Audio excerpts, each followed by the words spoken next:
الحمد لله وكفى وسلام على عباده الذين اصطفى أما بعد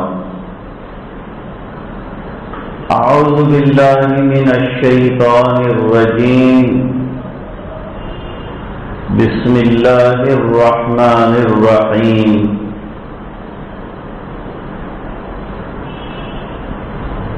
إن الله يأمركم أن تؤدوا الأمانات إلى أهلها صدق الله العظيم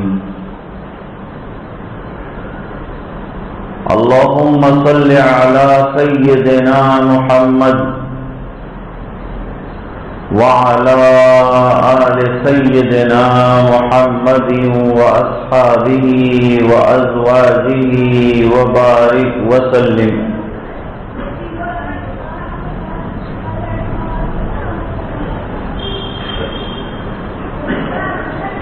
نبی کریم صلی اللہ علیہ وسلم کی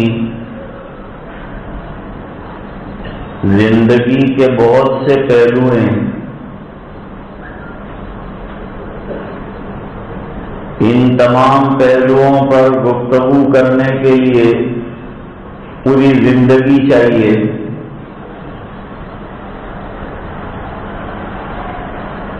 لیکن ان میں سے دو پہلو زیادہ نمایاں ہیں.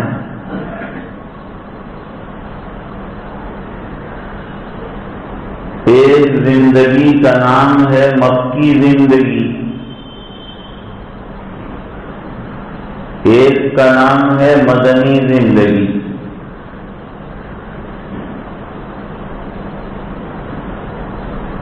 مکی زندگی مختلف حالات اور مختلف تکلیفیں اور مختلف پریشانیوں سے دوچار رہی اور طرح طرح کی آزمائشیں اور حالات خود سرکار پر اور صحابہ کرام پر رہے.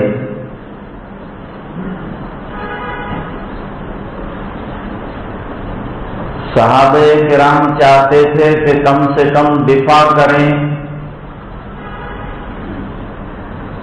اور مقابلہ کریں، کم سے کم ظالموں کے ظلم کا جواب دیا جائے.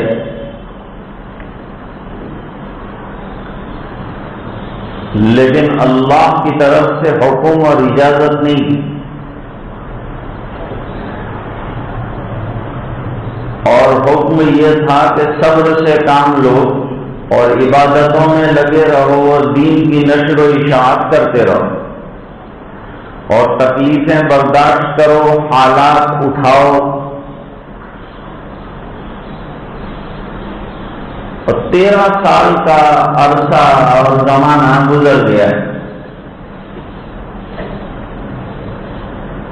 کہ سرکار نے اور صحابہ کرام نے گناگوں تکلیفیں برداشت فرمائی اور اٹھائی.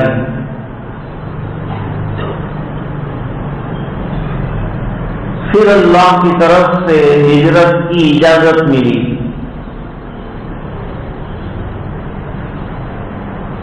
کہ اب ہجرت کرو. حضرت صدیق اکبر رضی اللہ تعالیٰ عنہ بہت پہلے ہجرت کرنا چاہتے تھے، لیکن حضور پاک صلی اللہ علیہ وسلم نے روکا.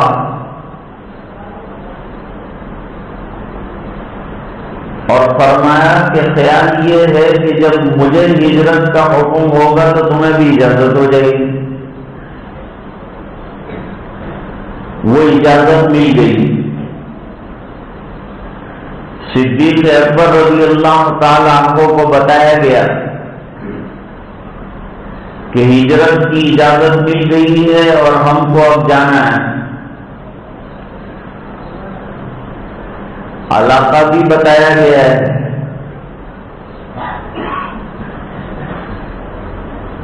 مکہ مکرمہ سے جاتے جاتے کہ یہ وطن عزیز ہے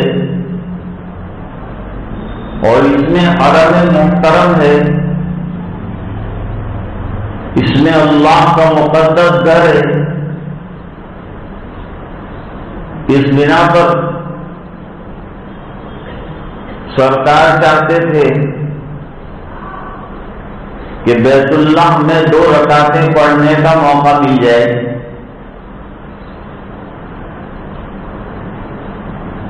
لیکن جن لوگوں کے پاس چابیاں تھیں،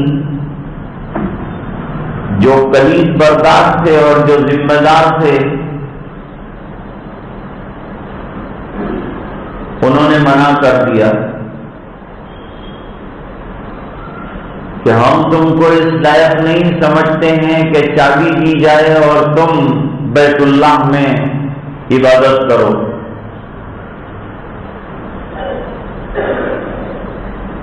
اس موقع پر حضور پاک صلی اللہ علیہ وسلم نے ایک پیشگوئی فرمائی کہ ایک دن ایسا بھی آئے گا کہ جب بیت اللہ کی چابیاں میرے پاس ہوگی، کعبۃ اللہ کی چابیاں میرے پاس ہوگی، اور تم سے چھین کر لی جائیں گی۔ آج تم نے 2 رکعت پڑھنے سے مجھے محتاج کر دیا ہے، لیکن وہ دور وہ آئے گا جب چابیاں میرے اختیار میں آئے گی اور وہ چابیاں ہمیشہ کے لیے میں تمہیں دوں گا۔ یہ وعدہ ہو گیا۔ اس کے بعد سے 10 سال کا عرصہ گزر گیا، مختلف جنگیں ہوئی، مختلف غزوات ہوئے، سرایا ہوئے، اور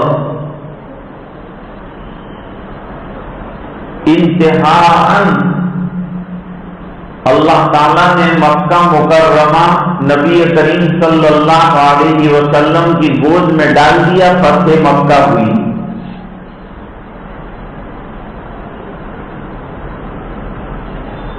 تو آپ نے وہ کلید بردار سے چابیاں مانگی۔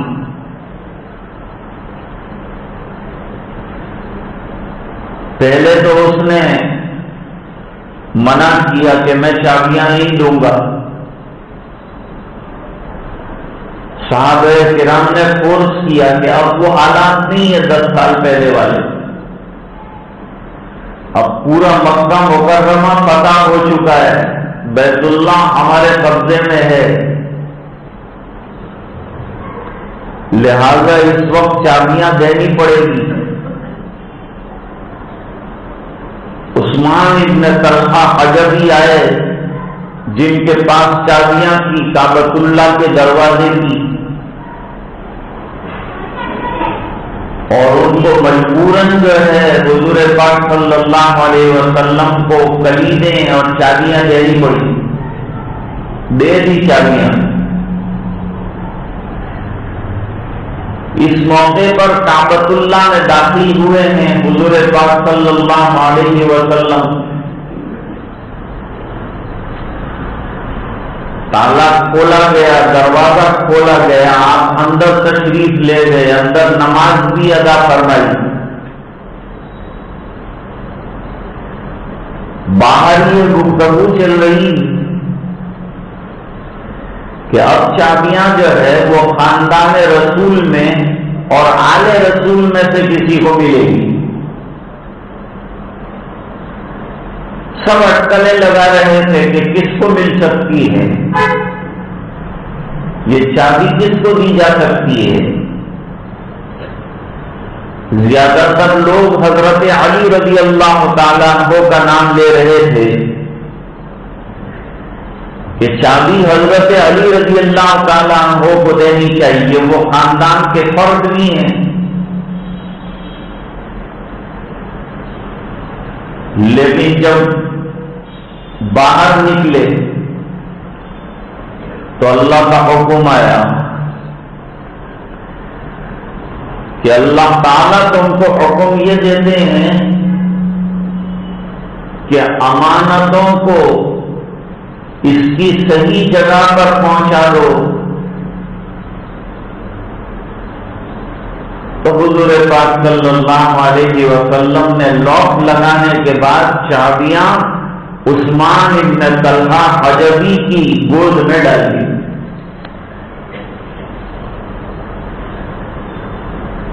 اور فرمایا تمہارے پاس قیامت تک تمہارے خاندان کے اندر رہے گی. آج بھی انہی کے خاندان میں چابیاں ہیں. جو دروازہ ہے وہاں اور جس میں لاک لگا ہوا ہے اس میں وہ حجبی خاندان جو ہے اس کے افراد جو ہیں ان کے پاس چابیاں ہیں. یہاں تک کہ حکومتوں نے بھی نہیں لی. اور وجہ اس کی یہ کہ حضور پاک صلی اللہ علیہ وسلم نے فرمایا تھا کہ خالدتن و طالدتن یعنی قیامت تک کے لیے یہ تمہارے پاس رہے گی. سرکار کی یہ امانت داری اور یہ اخلاق کی بلندی دیکھ کر عثمان ابن طلحہ نے دین قبول کر لیا کہ ایسے زبردست اخلاق کے چاہتے تو کسی کو بھی دے سکتے تھے، لیکن جو 10 سال پہلے وعدہ کیا تھا امانتوں کا اس کے اہل کو سپرد کرنے کا، وہ وعدہ پورا کر دیا اور چابیاں دے دی.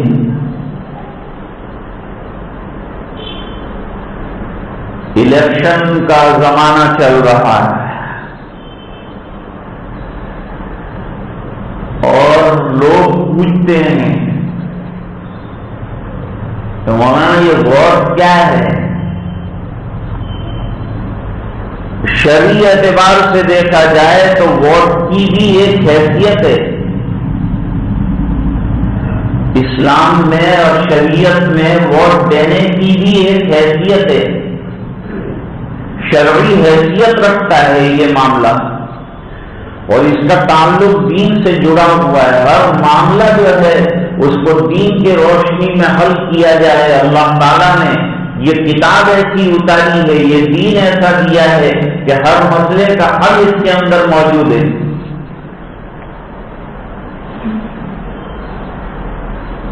ووٹ دینا ایک قسم کا مشورہ ہے کہ ہم الیکشن کمیشن کے سامنے اپنی رائے ظاہر کر کے یہ بتانا چاہتے ہیں کہ بھائی ہماری نظر میں فلان کینڈیڈیٹ جو ہے یہ ملک اور ملت کے لیے زیادہ مفید ہے، زیادہ فائدہ مند ہے، لہذا اس کو موقع ملنا چاہیے، یہ ٹھیک ٹھاک آدمی ہے، اس کو موقع ملنا چاہیے. یہ ہم اپنی رائے کا اظہار کرتے ہیں.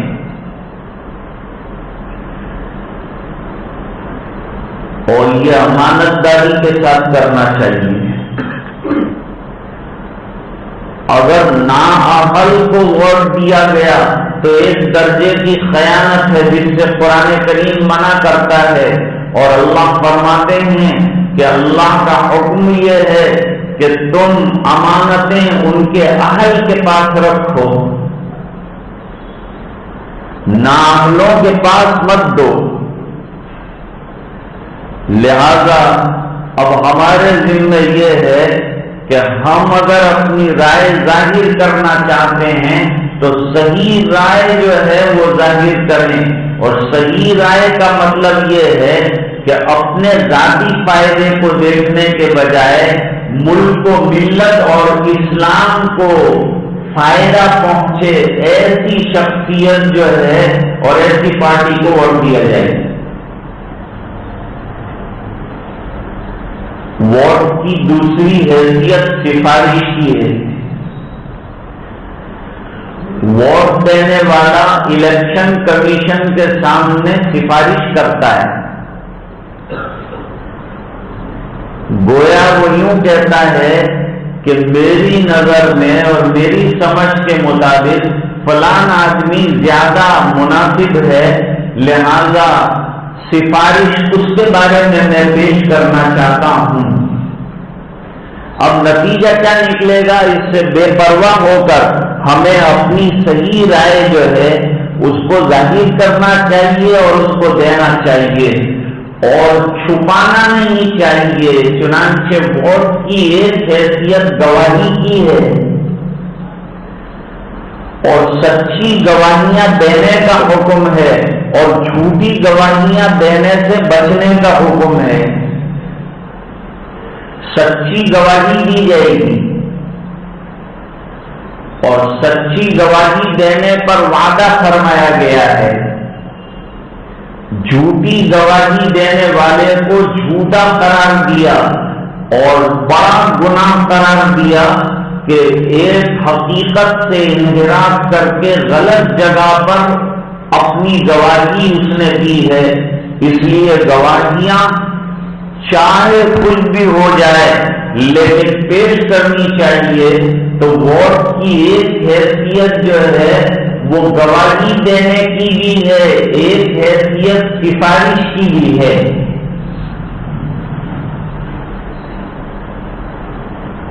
تیسری ایک بات یہ ہے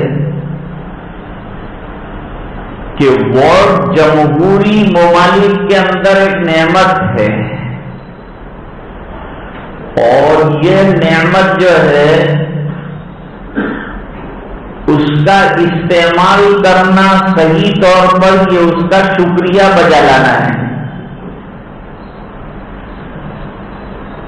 ووٹ صحیح جگہ پر استعمال کرنا یہ اس نعمت کا شکریہ ہے اور قرآن کریم میں فرمایا لئن شکرتم لأزیدنکم، اگر تم نعمتوں کا شکر بجا لاؤ گے تو ہم تمہاری نعمتوں میں اضافہ فرمائیں گے اور تمہیں مزید نعمتوں سے نوازیں گے، اور اگر نعمت کا شکریہ بجا نہ لایا گیا تو نعمتیں چھین لیں گے۔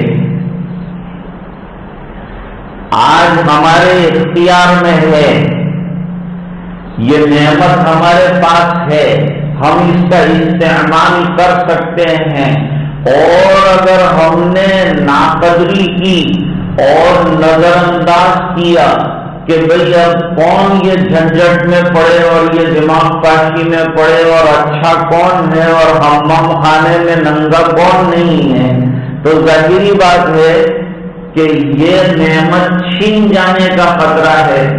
آئندہ کہیں ایسا دور نہ آ جائے کہ ہم سے یہ نعمت لے لی جائے اور ہم ترستے رہ جائیں کہ کاش ہمارے پاس ووٹ دینے کا اختیار ہوتا۔ آج یہ اختیار ہمارے پاس ہے، لہذا مردوں اور خواتین سب کو یہ نعمت کا استعمال کرنا چاہیے اور اپنی رائے ظاہر کرنا چاہیے اور غلط جگہ پر اور غلط شخصیت کو ووٹ دینے سے بچنا چاہیے۔ اس بنا پر کہ نااہل کو ذمہ داری سپرد کرنا اور نااہل کو یہ چیز دینا گویا کہ نااہل کو یہ امانت کا ذمہ دار بنانا ہے اور اس کو قیامت کی علامتوں میں سے قرار دیا ہے۔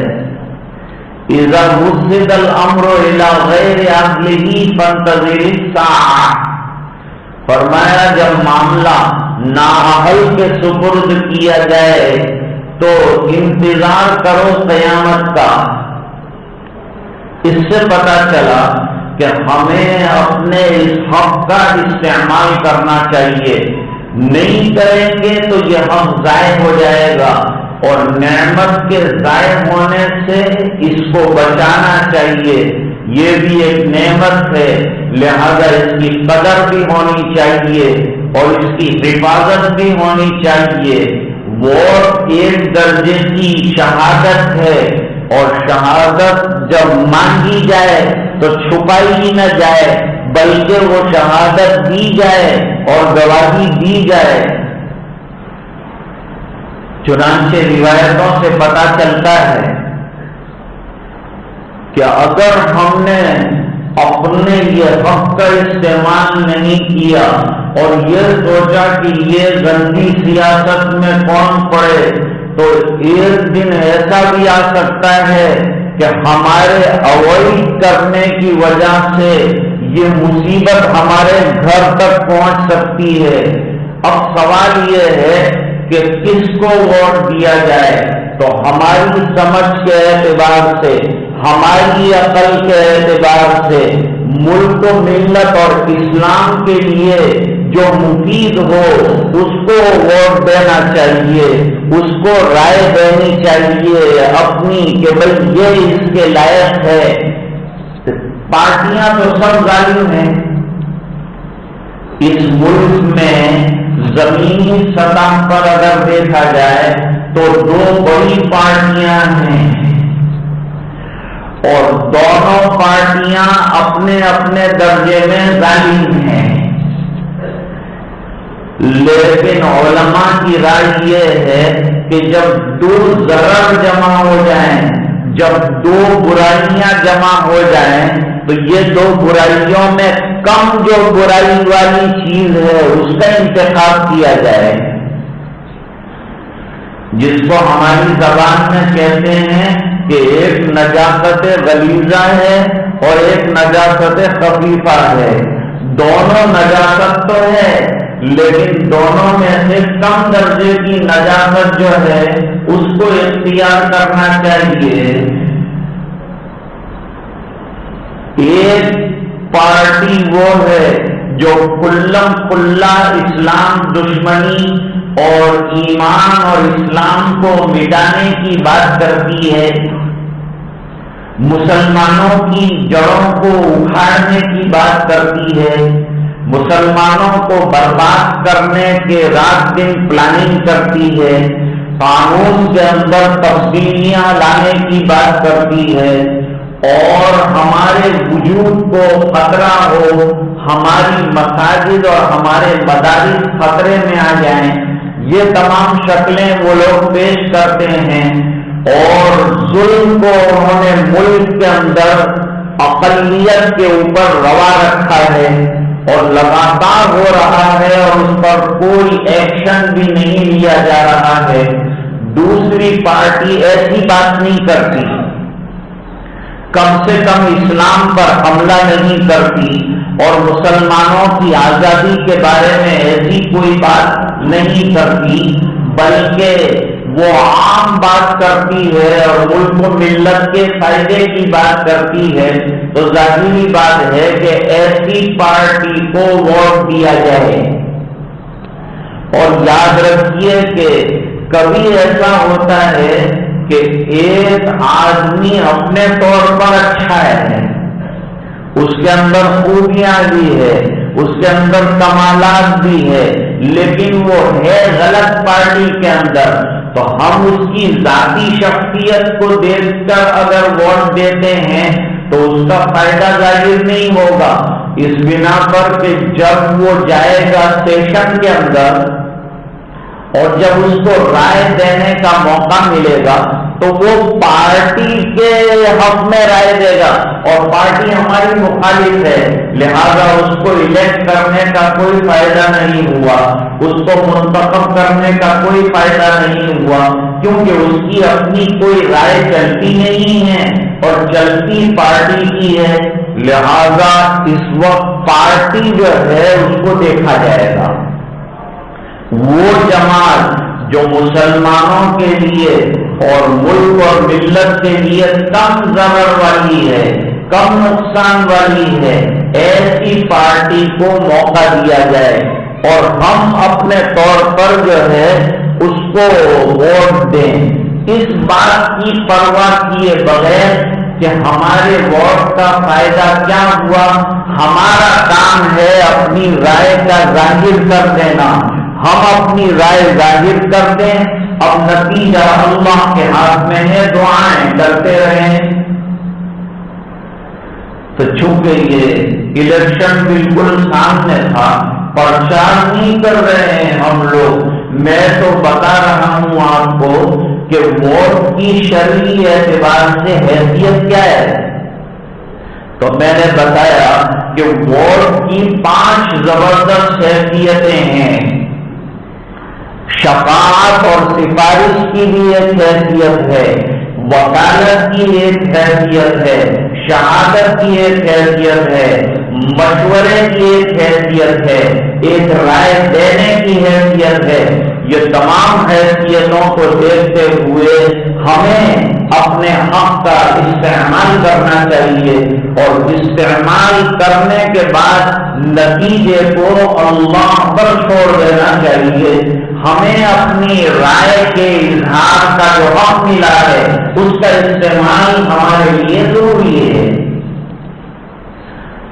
اب جس کو چاہیں گے اللہ لائیں گے، لیکن ایک بات اچھی طرح سے یاد رکھنا چاہیے کہ جو جماعتیں ظالم ہیں ان کا ساتھ ہرگز نہیں دے سکتے، اس لیے کہ ظالم کا ساتھ دینا یہ اس کے ظلم میں گویا تعاون کرنا ہے، اس کے ظلم میں مدد کرنا ہے، جو جائز نہیں ہے. اور جو ظالم کے شانہ بشانہ چلے گا، روایتوں سے پتہ چلتا ہے کہ اللہ تعالی ایک دن یہ چلنے والے کے سر پر وہ ظالم کو مسلط کر دیں گے. اس لیے اس کا تسلط نہ ہو جائے، اس بنا پر بھی ہمیں دیکھنا چاہیے، پرکھنا چاہیے، اپنے ذاتی مفاد اور فائدوں کو سامنے رکھنے کے بجائے ملک اور ملت اور دین کے فائدوں کو سامنے رکھنا چاہیے. ایک پارٹی اور ایک جماعت جو ہے وہ اسلام کے لیے ضرر رساں ہے، دوسری جماعت جو ہے وہ پورے طور پر ضرر رساں تو نہیں ہے، کم سے کم آزادی ان کے یہاں ہے اور وہ اسلام پر انگلی نہیں اٹھاتے. ہمارے لیے اتنا بھی کافی ہے. آخری بات عرض کرنی ہے وہ یہ کہ مسئلے کے اعتبار سے اگر دیکھا جائے تو رشوت لے کر ووٹ دینا اور غلط جگہ پر دے دینا اس میں بڑا گناہ ہے. پہلے تو رشوت کا دینا اور لینا منع ہے، اور ایسے موقع پر پیسوں کے ذریعے سے اور دوسری جو ہے چیزوں کے ذریعے سے رشوتیں کی جاتی ہیں. ان رشوتوں سے اپنے آپ کو بچایا جائے اور صحیح نہج کے ساتھ اور صحیح طریقے پر جو ہے اللہ کو حاضر ناظر سمجھ کر اپنے اس حق کا استعمال کریں، اس کو ضائع بھی نہ کریں، اس کے استعمال کی ساتھیوں کو تلقین کریں. لوگ یہ سمجھتے ہیں کہ یہ گندی چیز ہے، لیکن یہ گندگی جو ہم سمجھ رہے ہیں اسلامی اعتبار سے رہنمائی کی گئی ہے ہماری. ہمیں بتایا گیا ہے کہ کون سے موقع پر کیا کرنا چاہیے، تو ہمیں ووٹ کس طرح سے دینا چاہیے اور اس کی شرعی حیثیت کیا ہے وہ بھی بتایا گیا ہے.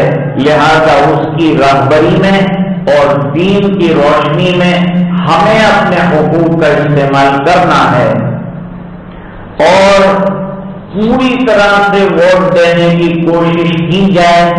باقی فیصلے اللہ کے اوپر چھوڑے جائیں، اس سے بے پرواہ ہو جائیں، لیکن جو حق رائے ہے، جو صحیح رائے ہے وہ ضرور دیجیے اور اس کا استعمال بھی فرمائیے.